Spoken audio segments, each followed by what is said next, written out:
อ่ะอ้ายอันนี้เป็นเงินอันอ้ายใหญ่ใจดีอยู่ทางต่างประเทศเด้อเรือซื้อที่ดินแล้วก็เรือซื้อดินถมบางส่วนเนาะ10 รถเนาะก็เรืออยู่1 ล้านนะพี่น้อง1 ล้านกับ22,000 กีบนี่แหละเนาะอ่ะขอบใจเด้อพ่อใหญ่ใจดีเด้อที่ช่วยลูกหลานมาให้เด้อมาทมทีทมทางก็ได้ย้อนพ่อใหญ่ใจดีแล้วแต่ถ้าพ่อใหญ่ใจดีบ่ช่วยกับลูกหลานก็บ่มีแล้วให้ร่ำให้รวยเด้อให้หังให้มีอย่าเจ็บอย่าให้ไข้เด้อสบายดีพ่อพี่น้องฝั่งลาวและสวัสดีพ่อพี่น้องฝั่งไทยและก็ต่างประเทศนำเด้อมื้อนี้มาพอกันคือเก่าอีกแล้วกับช่อง YouTube บ่าวพรสตูดิโอเนาะพี่น้องเนาะซึ่งสำหรับคลิปนี้บ่าวพรก็จะมาอัปเดตเรื่องราวของอ้ายแก้วอีกตามเคยเนาะซึ่งเมื่อวานนี่ก็ทางบ่าวพรก็ได้ถมดินเนาะพี่น้องก็คือถมดินก่อนหลังจากนั้นถมดินแล้วก็จ่ายเงินซื้อที่ดินแล้วก็วัดแทกกันเนาะพี่น้องเนาะก็คือถมไปเมื่อวานนี่20 รถเนาะพี่น้องเนาะ20 รถและที่นี่แหละแต่ก่อนตอนแรกถม10 รถเนาะพี่น้องเพราะว่างบก็แบบมีจำนวนจำกัดนะแต่ทั้งเมตู้อยู่ทาง USA ก็เลยเพิ่มอีก10 รถเนาะพี่น้องเนาะก็พอดีเป็น20 รถก็ตกอยู่8 ล้านเนาะพี่น้องรถละ400,000 กีบเนาะแล้วก็เมื่อวานนี่ก็ซื้อบ่แม่นซื้อเนาะพี่น้องเมื่อวานแม่นแหละเมื่อวานนี่ก็ซื้อดินเนาะซื้อดินก็คือ14 ล้านนะพี่น้องเนาะ14 ล้านกีบแล้วก็ค่าวัดแทก600,000 กีบนะพี่น้องแล้วก็ค่าอันพ่อใหญ่อันเจ้าของที่ดินก็ขอเพิ่มนะพี่น้องเพิ่นว่าอยากชื่อเกิบเพิ่นว่าเนาะเกิบเพิ่นขาดเพราะก็เลยเพิ่มให้เบื้องหลัง 150,000 กีบเนาะจากนั้นก็ต้องขอบพระคุณอ้ายใหญ่ใจดีอยู่ทางต่างประเทศนะพี่น้องเนาะอยู่ทางต่างประเทศที่ช่วยเหลืออันครอบครัวอ้ายแก้วเรื่องชื่อที่ดินเรื่องอันถมดินแล้วก็เงินของอ้ายเนี่ยจะดีก็เรือน้ำพรนี่นะพี่น้องเนาะก็เรืออยู่ที่1 ล้าน22,000นี่แหละนะพี่น้องเนาะเรืออยู่น้ำพรเนาะซึ่งเงินจำนวนนี้นะพรจะมอบให้นะพี่น้องมอบให้ทางอ้ายแก้วเนาะเพื่อว่าให้เพิ่นเก็บไว้ในติดโตเพิ่นนะเนาะ1,22,000 กีบเนาะก็มอบให้เพื่อเพิ่นใช้จ่ายในครอบครัวเพิ่นนะพี่น้องเนาะและก็เงินเงินน้ำบพรนี่สำหรับอันเคสของอ้ายแก้วก็คือมีแม่บพรเอิ้นเพิ่นซื้อเพิ่นเลยเนาะก็คือแม่สมใจนะพี่น้องก็คืออยู่ทางฝั่งไทยก็500 บาทแล้วเนาะพี่น้องแล้วก็มี FC ท่านนึงนะพี่น้องบพรบ่เห็นชื่อเพิ่นเนาะคล้ายๆเพิ่นคอมเมนต์มาใน YouTube เพิ่นบอกว่าบพรขออยากช่วยอ้ายแก้วขอเลขบัญชีแน่บพรก็เลยตอบกลับในคอมเมนต์นั้นก็เอาเลขบัญชีไปเนาะกะบ่ฮู้ชื่อเพิ่นนะพี่น้องพอเพิ่นบ่ได้ทักมาทางโซเชียลมีเดียเนาะมีแต่คอมเมนต์ใน YouTube ว่าซั่นจ้ะแต่บ่พรเลื่อนหาคอมเมนต์นั้นบ่เห็นนะพี่น้องจักสิแม่นอยู่คลิปใดเนาะบ่พรเห็นเงินเข้ามา 2,000 บาทนะพี่น้องเนาะก็คือเป็นคนฝั่งไทยเนาะพี่น้องทางฝั่งไทยนั่นแหละก็รวมทั้งเงินแม่สมใจ500 บาทเงินเพิ่น2,000 บาทก็พอดีเป็น 2,500 บาทนะพี่น้องเนาะก็คือ 2,500 บาทตัวนี้นะพี่น้องบ่พรน่ะจะซื้อเป็นไฟโซลาร์เซลล์มาให้เพิ่นเนาะเพื่อให้ความสว่างเพิ่นบ่พรคิดว่าจะซื้อ2 ดอกมาให้เพิ่นนะพี่น้องดอกละ400 วัตต์หรืออย่างนี้แหละบ่พรก็จะซื้องบ 2,500 บาทชื่อเบิดเลยนะพี่น้องเนาะแล้วก็เงินอ้ายใหญ่ใจดีก็เรืออยู่ล้าน2,000 กีบก็จะมอบให้เพิ่นเลยนะพี่น้องเนาะโอเคนะพี่น้องเพื่อบ่เป็นการเสียเวลาเดียวพาเบิ่งสถานที่ดินของอ้ายแก้วอีกครั้งเนาะพี่น้องส่วนกระท่อมเพิ่นนี่ยังบ่ทันได้ลงมือเนาะพี่น้องเพราะว่าปรับเปลี่ยนใหม่เนาะปรับเปลี่ยนใหม่แบบว่าจะเฮ็ดบ่อนใดนะตอนแรกอาชีพบ่ทันตอนยังบ่ถมดินนะพอถมดินแล้วก็อาจจะย้ายมาทางหลังแล้วก็ทางบ่อนหน้าก็อาจจะเจาะน้ำสั่งบาดาลในอนาคตบ่แม่นในอนาคตพี่น้องประมาณ1-2-3 วันนี่แหละเนาะไปพี่น้องเดี๋ยวพาไปเบิ่งเล็กๆน้อยๆแล้วก็สิพาไปหาอ้ายแก้วมอบเงินให้อ้ายแก้วก่อนเนาะซึ่งเมื่อวานนี่ก็ทางเจ้าของรถคูโบต้านะพี่น้องเพิ่นก็ได้ปรับทางให้ใหม่เด้แต่ก่อนเป็นโศกเลยนะพี่น้องเป็นโศกแล้วก็น้ำไหลลงนี่เนาะแล้วเพิ่นก็ได้ปรับเทยตัวน้ำมันแล้วก็แปลงใหม่ก็ถือว่างามหมดนี่เนาะนี่นะพี่น้องก็คือดินทางไอ้แก้วเพิ่นกะต่อน้องอาเบยเลยนะพี่น้องก็คือจากนี่ไป15 เมตรจากนั้นลงไป18 เมตรนะพี่น้องเนาะก็สิเป็นลักษณะแบบนี้อันนี้ก็คือดินน้องเบยอ้อมตะดังเรียบร้อยเนาะส่วนดินไอ้แก้วก็สิเป็นลักษณะแบบนี้ก็คือแบบเพียงหน้าทางเลยเนาะเดี๋ยวพาไปเบิ่ง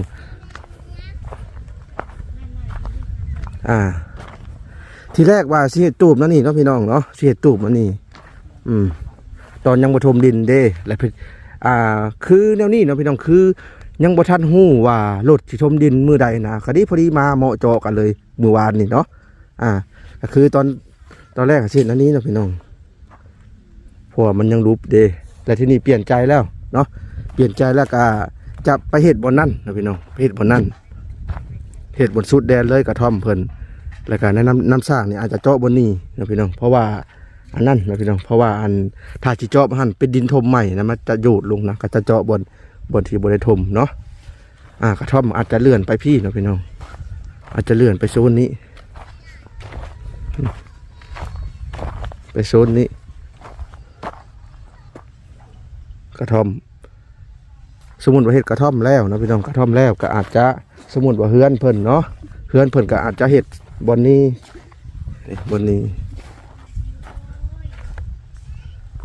เนาะหรือว่าเห็ดบนนั่นหรือว่าเห็ดบนนี่ถ้าเห็ดบนนั่นก็อาจจะใกล้กับน้องเบยปันเนาะตามที่ประพรความคิดส่วนตัวประพรนะประพรถ้าว่าเพิ่นสิเห็ดเฮือนเนาะเฮือนเป็นเฮือนไม้ก็อาจจะเห็ดบนนี้นะพี่น้องเห็ดบนนี้เพราะว่าให้ห่างๆกันเนี่ยเวลาเว้าเสียงเวลาเว้าหยังกับจากสิบ่ได้ยินแบบเฮาเว้ากันส่วนตัวนะถ้าว่าเฮือนอีกกันก็ได้ยินเนาะก็อาจจะเห็ดบนนี้อันนี้ความคิดของประพรเนาะกระท่อมเปิดกระเทียมบนนี้นะพี่น้องหลังจากว่าเพื่อนเพิ่นแล้วก็อาจจะในอนาคตอาจจะมีห้องน้ำกับบ้านกระท่อมออกอย่างประมาณนี้แล้วก็มีเดินทางนั้นเนาะสูงอะไรเนาะพี่น้องมึงเลยประมาณ1.60 จากพื้นขึ้นมาตัว1.50นี่แหละถมแล้วก็แดนเพิ่นกะบงนี่นะพี่น้องก็คือจากลักหัวน้องเบอร์นี่ไป2 เมตรอยู่บนหันแล้วก็ตรงมานี่พอดีตีนอันดินนี่เลยเนาะตรงไปหัน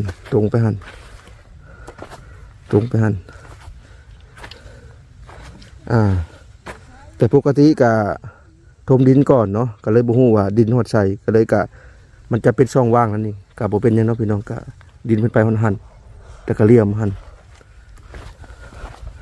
แล้วก็เลี้ยมมานี่เนาะดินของเพิ่นมานี่ไปหันนี่ดิมาไปสิกาดินนี่ก็ว่าง่ายๆก็ยังบริสุทธิ์แดนไปได้นะพี่น้องสมมุติว่าสิให้มันเป็นแบบว่าสุดแดนไปดินนี่ก็โยถ้าทมห้องอันนี้ก็ประมาณ3-4 รถไปเลยนะพี่น้องห้องอันนี้เนาะก็บ่เป็นยังถือว่าโอเคแล้วสำนี้ก็ได้อันนี้ก็เบิดเท่าไหร่เลยนะพี่น้อง20 รถก็8 ล้านบวก14 ล้านก็ได้22 ล้านแม่นบ่22 ล้านกว่า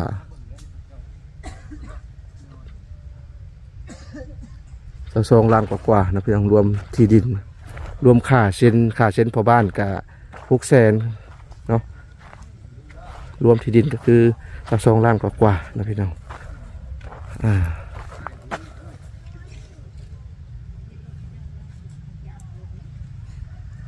เนาะ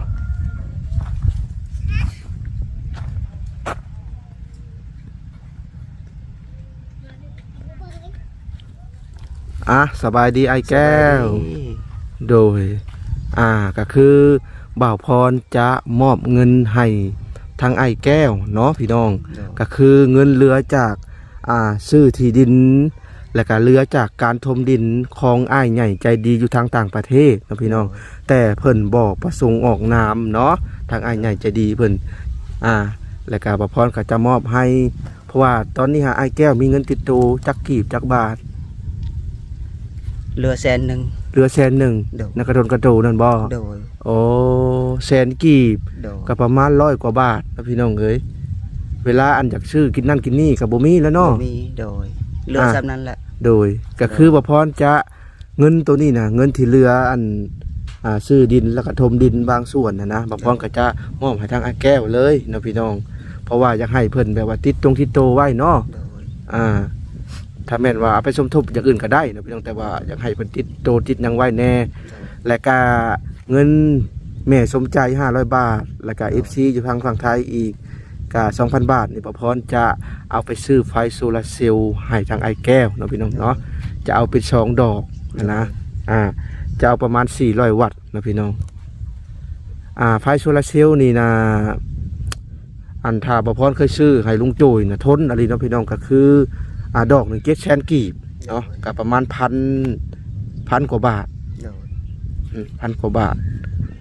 700,000กีบตอนนี้มีเงินอยู่2,500เนาะ โดย 2,500นี่เป็นเงินกีบก็เท่าไรล่ะเพราะว่า1,000ก็603,000,000 ล้าน2ไม่ละล้าน2 60ล้าน2 500ก็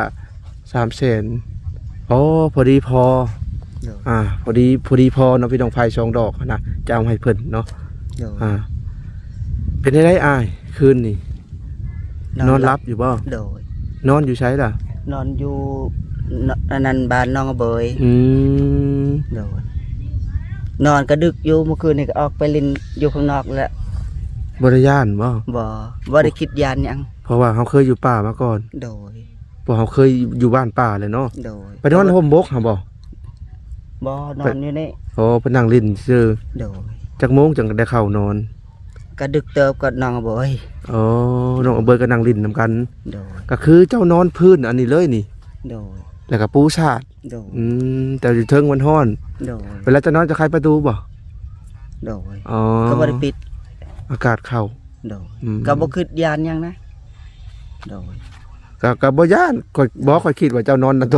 บ่ ต้นบกอันนั้นกลางคืนบ่แม่นเนาะ บ่ ขานอนนี่บ่ย่านเนาะเพราะว่ามีหัวอ้อม ตนนั้นมีแนวอ้อมหมดแล้วเนาะ อ่า บ่คิดยานหยังดอกเมียก็ว่าโอ้นอนอยู่นี่สะดวกสบายว่า โดย แล้วก็ดึงอันตะนางดึงอยู่แล้วว่า ดึงปิดเด้ประตู ดึงบ่ว่ามีตอกตะปูอยู่ดอกบนหัน อยู่โดย และสำหรับตูบเนาะพี่น้องตูบนี่ก็บ่แล้วอยู่ดีมื้อนี้ โดย เพราะว่าทางไอ้แก้วเพิ่นก็ถ้าชุมเฮาแนะนำหั้นนะพี่น้องที่แรกว่าเช็ดนะฮั่นแต่ทางชุมเฮานี่ไปธุระเนาะก็คือบ่พรก็นี่แหละแล่นไปเอาเงินเอาคำFC อันเพิ่นภาคมาผู้ใหญ่ใจดีแหละเฮาก็มาฮอดบางย่านี่เลยเนาะพี่น้องเนาะก็เลยว่าตอนแรกนี่สิพากันลงมือเลยนี่ โดย ตอนนี้ก็แทกไว้เรียบร้อยเนาะก็คือจะเฮ็ดเป็น3คูณ3เนาะพี่น้องทางเฮาก็สิช่วยกันละเล็กละน้อยนั่นแหละจังได๋ก็บ่แล้วอยู่ดีนะพี่น้องเพราะว่าลงมือกับประมาณช่วงแรงๆพู้ โดย อ่า ตอนนี้ก็บ่ไหวแล้วแดดก็ แด แด ด ด เปรี้ยงๆเลยพี่น้องตรงนี้แดดแก่ๆเนาะทางอาแก้วเพิ่นก็มาตะเก็บหมักม่วงบ่ โดยไปขอน้ำเพิ่นเขย่าอยู่นาอยู่นู่น อื โด ม ย อืม ให้สิเก็บเถอะแม่ก็บ่อึดนะมะม่วงก็จะคนเนาะบ่เห็นเจ้าของก็จะไปขอน้ำไผอีก ตัวเก็บตัวมันหล่นจะเชื่อว่า โดย มะม่วง บ่ให้ สุก สิเอาได้ชุดว่าให้สิไปเก็บของคนอื่นกันอยู่นี่ก็มีถ้าบ่ขอนะสมมุติว่า อืม ก็ยังกระเจ้าให้นั่นแหล้ว แม่ก็ต้องขอก่อนเนาะ โดย อ่า อันตาเห็นเจ้าของก็เจ้าของเมื่อวานนี่ก็ได้อยู่แต่นี่ก็บ่เห็นเจ้าของเข้ามาก็เลยบ่กล้าเอาว่าเดี๋ยวสิไปหาราคาเล่มของเขาอีกก็เว้นเลยละบัดนี้ โดย แม่นเฮาก็อยู่นํเพิ่นเด้ อ่า โดยก็เลยบ่กล้าเอา แต่ว่าทางอาแก้วนี่มีหรือบ่สมุนขัวยังบ่ ยัง เพราะเฮาก็เพิ่งมาแต่ประเทศไทยเนาะ โดย โอ้ยังบ่ทันมีเลย ยังเลย ปกติมีครอบมีครัวแต่มีสมุนครัวน่าจะดี โดย ยังบ่ทันมีสมุนครัว โดย กับมื้อนี้ก็ทั้งไอ้แก้วกับครอบครัวก็สินอนน้องอาเบยคือเก่าแหละนะพี่น้องเนาะพักเบิ่งมื้ออื่น อาจสิมื้ออื่นแล้วสิได้นอน นอนของตัวเองเนาะ โดย มื้ออื่น ก็มื้อนี้ก็บ่ทันแล้ว เพราะว่าเฮ็ดอีหยังก็ต้องใช้เวลานั่นนะ โอ้ ทางซุมเฮาก็ไปธุระเนาะพี่น้องคือบ่พรก็แล่นไปธุรกรรมเรื่องเงินนี่แหละเนาะเอ้านะพี่น้องเดี๋ยวมอบเงินมอบคำแล้วก็สิถามเพิ่นเล็กๆน้อยแล้วก็ขอตัวจบคลิปเนาะอ้ายอันนี้เป็นเงินอันอ้ายใหญ่ใจดีอยู่ทางต่างประเทศเด้อ โดย เรือซื้อที่ดินแล้วก็เรือซื้อดินถมบางส่วนเนาะ10 รถเนาะก็เรืออยู่1 ล้านนะพี่น้อง1 ล้านกับ 22,000 กีบนี่แหละเนาะอ้ายฝากขอบคุณขอบใจเพิ่นเด้ออยู่ทางต่างประเทศพุ่นแหละขอบใจเด้อพ่อใหญ่ใจดีเด้อที่ช่วยลูกหลานมาให้เด้อมาทมทีทมทางก็ได้ย้อนพ่อใหญ่ใจดีนั่นแหละ โดย แต่ถ้าพ่อใหญ่ใจดีบ่สวยกับลูกหลานก็บ่มีแล้วโดยให้ร่ำให้รวยเด้อให้หังให้มีอย่าเจ็บอย่าให้ไข้เด้อ อายุเพิ่นมา ให้อายุขวัญยืนเด้อ แล้วก็ จ้า ครอบครัวเพิ่นก็ให้อยู่ดีมีแฮง ให้อยู่ดีมีแฮงเด้อ ทางครอบครัวเนาะ ทางครอบครัวทุกคนนั่นแหละ แล้วก็รวมทั้งแม่ตู้นำ ทางแม่ตู้แม่ตู้อยู่ทาง USA ทาง USA โดยที่เพิ่นนั้นสมทบอัน โดย รถ10รถนั่นเด้ โดย ขอบคุณขอบใจ เด้อแม่ตู้เอ้ย โดยอยู่ดีไม่แห้งเด้ออย่าให้เจ็บอย่าให้ไข้เด้ออย่าให้มีหยังสาธุ โดยเนาะก็ให้เพิ่นติดโตเนาะพี่น้อง โดย เพราะว่าเวลาอันนั่นนี่ก็สิได้แบบมีเงินอันนั้นนะ โดย ขอพรกับแบ่งให้เพิ่นส่วนตัวสำคัญเด้เพอเพิ่นมีเงินตอนนี้ติดโตอยู่ 100,000 กีบ โดย 100,000 กีบเมื่อวานนี่จ้างค่ารถเพิ่น200,000เนาะ โดย เป็นได้ความรู้สึกอันยังคิดฮอดบ่อนเก่าอยู่บ่หรือว่าลืมเลย บ่แล้วบ่คิดฮอดและอยู่นี่สบายดีกว่าสะดวกสบายหาหยังซื้อมีเงิน10-20,000ก็เฮาไปซื้อเจอกระยอกระยางกินซื้อแบบไข่หยังกับไปเองนะ บ่ต้องจ้าง บ่ต้องจ้างเขา คือ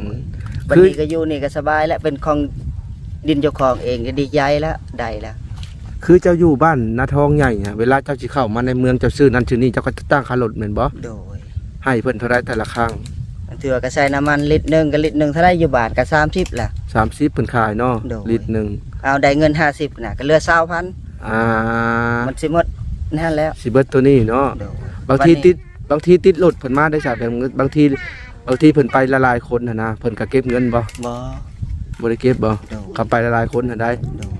ครั เฮา บ ไปนำเขาเจ้าเด้ โอ้ ก็บ่ได้ ถ้าว่าไปส่วนตัวนี่ เฮาก็ต้องน้ำมันรถเขา แปลว่าสมมุติเจ้ายืมรถมอเตอร์ไซค์เขาเนาะ โดย เจ้าก็ต้องเติมให้ลิตรหนึงแก้วหนึงเพื่อมานี่8-9 ลักเนาะพี่น้องมาฮอดจุดชุม ก็ฮู้ว่ามีน้ำมันเขาบัดนี้เฮาก็ไปรถเพิ่นเด้ แม่นเขาก็ต้องเติมข้างไว้ให้เพิ่นนั่นแล้ว โอ้ย แม่นอ้ายแม่ แต่ น เขาเจ้าก็ว่าบ่ได้บอกหรอกว่าเติมน้ำมันให้เด้อแต่เฮามีน้ำใจเพิ่นวัดหาใส่ข้างหน้าอีกเวลาเฮาบ่มี เขาสิยืม นะรถเขา แม่น เขาก็สิยืมดุนั่นล่ะ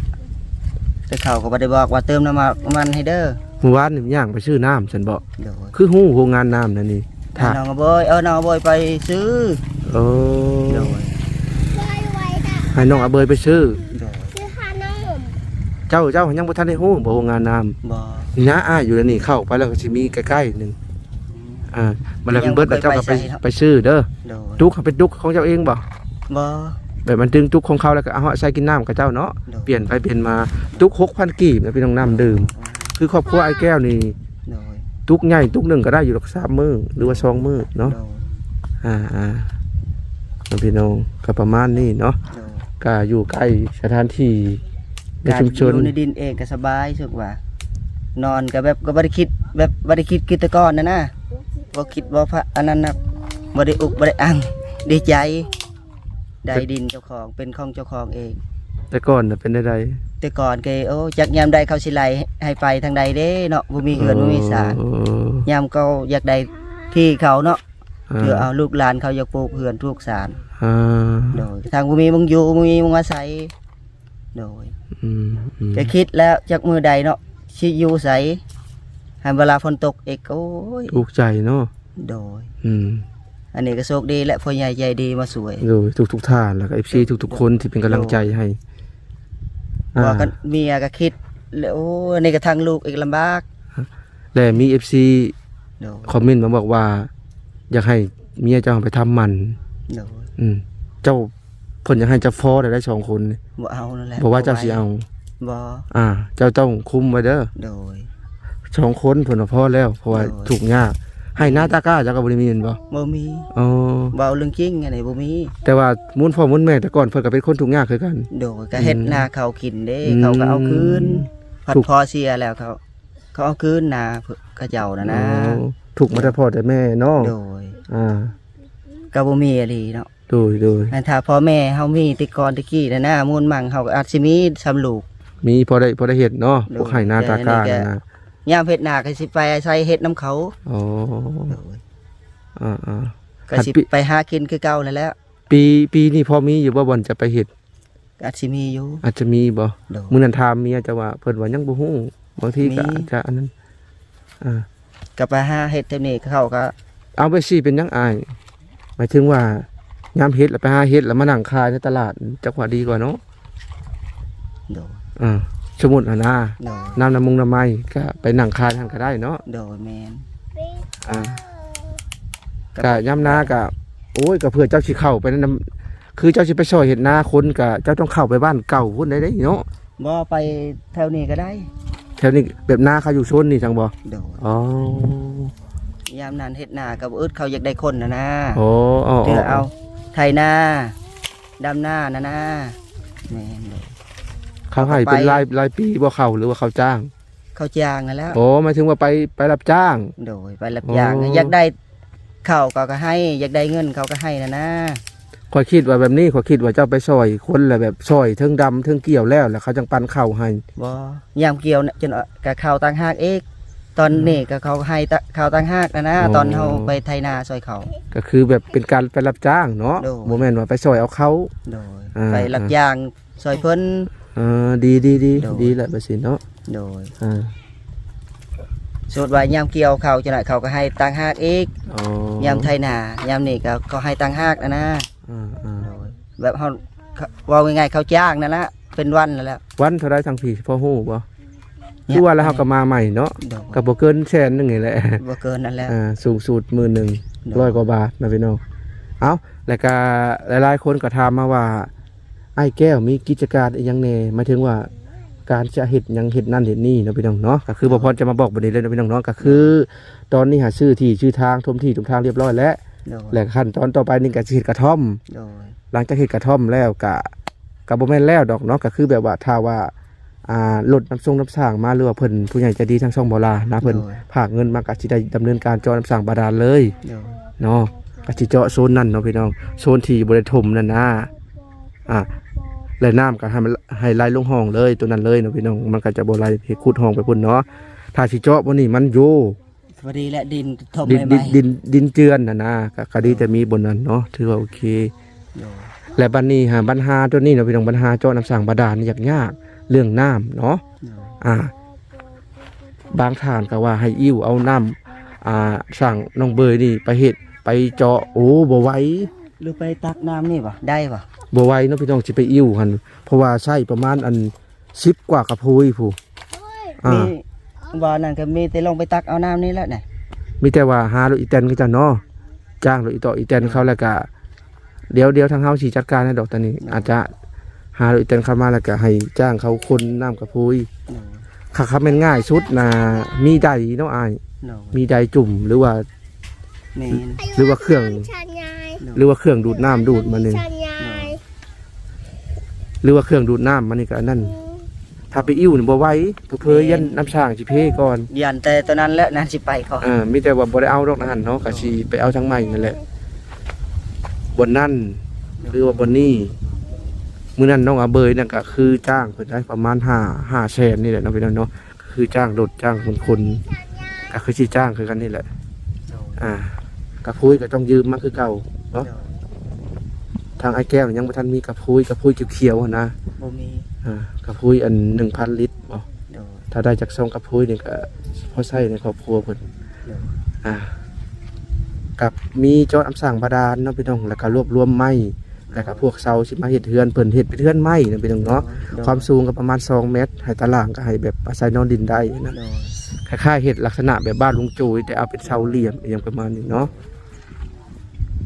แล้วอยากทราบแต่ก็อยากสอบถามทางไอ้แก้ว สมมุติว่าเฮ็ดเฮือนนี่ทางไอ้แก้วอยากเฮ็ดบนใด ตังค์นี่ แม่น แถวนี้ละนี่ดีกว่า โดย อยากจุดชูดมาทางนี้เนาะ โดยทางนี้ก็นันบานน้องเอาเบยแล้ว ก็อันนี้เป็นตูบซะเนาะ เป็นตูบเป็นบาน เป็นเฮือน ตังค์ดีกว่า หน้าบ้านก็สิอยู่ระหว่างนู้นนี่เนาะ โดยแม่ กับแบบบ่พรเลยเนาะพี่น้องเนาะ ชันยาย เดียวลูก กับแบบบ่พรอันคิดเลยเนาะพี่น้องเนาะ โดย คือเป็นบ่พรกับคิดแบบเดียวกันเนาะพี่น้องสมมุติว่ามีเพื่อนบ้านอยู่นี่ โดย อาจจะบ่ตั้งได้เฮือนอันนี่บ่พรจะสูดไปทางนั้น ไปทางนี้ดีกว่า สูดเป็นนัดคือความคิดบ่พรว่าเวลาเฮาเว้าหยังก็มันจะเสียงจะบ่ค่อยได้ไปรบกวนอีหยังประมาณนี้ โดยแม่น ประมาณนี้อาจจะสูดอันนี้ถึกแล้วเบิดคิดให้แก้ถึกแล้วเนาะ เฮาเว้าหยังก็สร้างแล้วมันพูดมันไปฝุ่นแล้ว เพราะว่า ถ้าบ้านอีกอันนี้เฮาเว้ายังบางทีเฮาเว้านั่นนี่ก็เขาได้ยินเนาะเขาหับพังอหยังประมาณ โดยแม่น หมายถึงเพื่อนบ้านแบบเฮาเว้าแบบบางทีมันเฮาบ่อยากเปิดโปงเนาะเขาได้ยินมันก็บ่ค่อยโอเคปานใด แม่น และกาทั้งอันพ่อใหญ่ที่ขายดินเนาะพี่น้องเพิ่นก็ว่าอันนี้เพิ่นก็ว่าถ้าว่าอันนี้บ่พรถามสมุดลงหน้าเนาะถ้าว่ามีการซื้ออิหยังขายอยู่เพิ่นก็สิว่าสิขายเด้อพี่น้องก็สิขายต่อไปนี่คือเก่าหั่นแหละ ต่อตัวนี้แล้ว แต่เพิ่นจะขายดินแบบนี้แหละเนาะพี่น้องถ้าว่าดินงามๆคือแบบนั้นก็เพิ่นว่าเท่าใด30ล้านพุ่นเนาะ30 ล้านดินแบบตัวเพียงๆเนาะ ตกเดียวจึงค่อยอาบ กระดินประชิบกับประมาณ10 กว่าล้านนั่นแหละเนาะโอเคเนาะพี่น้องสำหรับคลิปนี้บ่พรก็สิได้ขอตัวจบคลิปเพียงเท่านี้ก่อนเนาะพี่น้องเนาะก็คือเอาเป็นอัน EP หน้าเนาะพี่น้อง EP ถัดไปมาติดตามเคสของไอ้แก้วคือเก่าเนาะพี่น้องเนาะ EP ต่อไปนี่อาจจะเป็นการปลูกกระท่อมเนาะพี่น้องแล้วก็ไหว้เจ้าที่เจ้าทางเนาะบางทีก็อาจจะไหว้ก่อนแล้วก็จังปลูกกระท่อมอย่างประมาณนี้เนาะทูบ5 ดอกบางคนก็ว่า10 กว่าดอกอย่างประมาณนี้เนาะพี่น้องเนาะแต่บ่พรก็จะให้ทางไอ้แก้วเลยให้เจ้าของที่ดินเลยนะพี่น้องคือจะหาทูบหาพวกผลไม้มาไหว้เนี่ยแล้วก็ทางให้เจ้าของดินเพิ่นอธิษฐานแล้วก็บ่พรก็จะอธิษฐานตามหลังเพิ่นคือกันเนาะเอาละไอ้แก้วสำหรับคลิปนี้บ่พรขอโตจบคลิปก่อนเด้อเอาไว้ EP ต่อไปมาพอกันใหม่เนาะสบายดีไอ้แก้วสบายดีฮัมสบายดีล่ะ ไปดีเฮ็ดงามๆนะ เพิ่นชื่อจังได้อ้าย ดิว บักดิว สระอิวดอดิวผู้นั้นน่ะออนิวอ๋ออาดิวเนาะแม่นล่ะว่าอาดิว ออนิวน างเงินเนว จักปีละอ้ายลูกเจ้านี่ 4 ปี จำได้แม่นบ่เกิดปี2000เท่าใด ยูซีฟ้ายูซีอันโตน้อย สิอาจสิจำ น่าสิลืมเลยได้ฮะต้องจดไว้มีชื่ออยู่บ่ ก่อนคือมีใบเกิดมันก็แต่เสีย เอาแล้วบัดนี้เวลาเพิ่นใหญ่เนี่ยเพิ่นอยากฮู้อายุเพิ่นนี่ยากแล้วนี่ แม่น ยูซีเรือน หัด4จะจำได้ว่า4 ปีเต็มเนาะ โดย แสดงว่าเกิดปี2021 โดยแต่มอนองน่ะก็ปี3 เดือน เกิดปี2021บ่21ก็21นี่แหละ4 ปีตอนนี้ปี2025 ไปยูซี3 เดือน 3 เดือนปี3 เดือนก็3 เดือนแล้ว นี่แต่ว่าให้จำจุดเอาไว้พศเพิ่นเกิดส่วนลาวอยู่ฝั่งลาวเพิ่นจะใช้เป็นปีคศเนาะพี่น้องตามฝรั่งเศสสมัยก่อนฝรั่งเศสปกครองประเทศลาวนั่นนะและ FC ฝั่งไทยเพิ่นก็ว่าเอ้าอยู่ประเทศลาวก็ถือศาสนาพุทธคือว่าปีอันคศคือตามทางนอกอย่างประมาณนี้นะพี่น้องก็นี่แหละเรื่องราวกันเนาะปีคศเนาะ